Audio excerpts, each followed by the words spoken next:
రైతులకి భారీ శుభవార్త. పీఎం కిసాన్ 12,000 కేంద్రం ప్లాన్ ఇదేనా? అదేందనేది వీడియోలు తెలుసుకుందాం.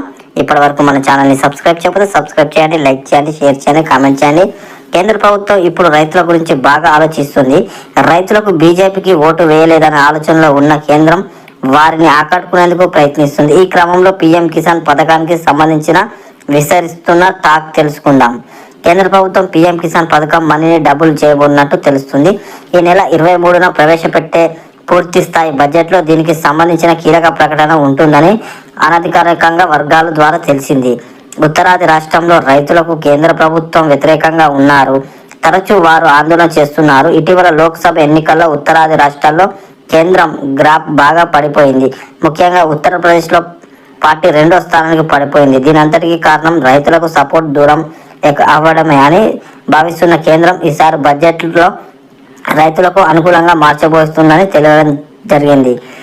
పీఎం కిసాన్ పథకంతో పాటు ప్రధానమంత్రి ఆవాస్ యోజన పథకం కూడా ఆ బడ్జెట్లో కీలక ప్రకటన ఉండబోతుందని తెలిసింది. ఈ 2 పథకాలు పేదలకు కీలకమైన. వీటి ద్వారా పేదలు ఎక్కువ ప్రయోజనం పొందుతున్నారు. అందుకే కేంద్రం వీటిపై ఫోకస్ పెట్టిందని టాక్ వినిపిస్తుంది.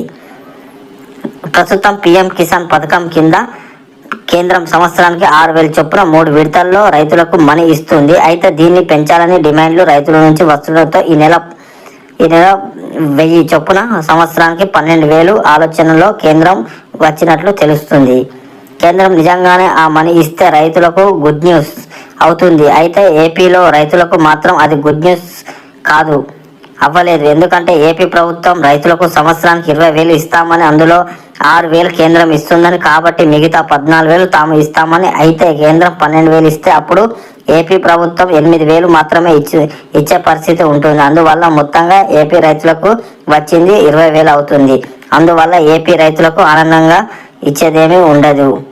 కేంద్రం కనుక పీఎం కిసాన్ 12,000 ఇస్తే అప్పుడు సంవత్సరానికి 3 విడతల్లో కూడా ప్రతి నెలకు 1,000 చొప్పున బ్యాంక్ అకౌంట్లో వేస్తుంది అనే టాక్ కూడా కేంద్రం వర్గాల నుంచి అభినందనలు తెలుస్తున్నాయి. దీని వెనుకాల వ్యూహం ఉంది. ఈ సంవత్సరం నవంబర్లో హర్యానా, మహారాష్ట్రలో అసెంబ్లీ ఎన్నికలు ఉన్నాయి. వచ్చే సంవత్సరం జార్ఖండ్, ఢిల్లీ అసెంబ్లీ ఎన్నికలు ఉన్నాయి. ప్రతి నెల మనీ ఇస్తే ఈ ఎన్నికలు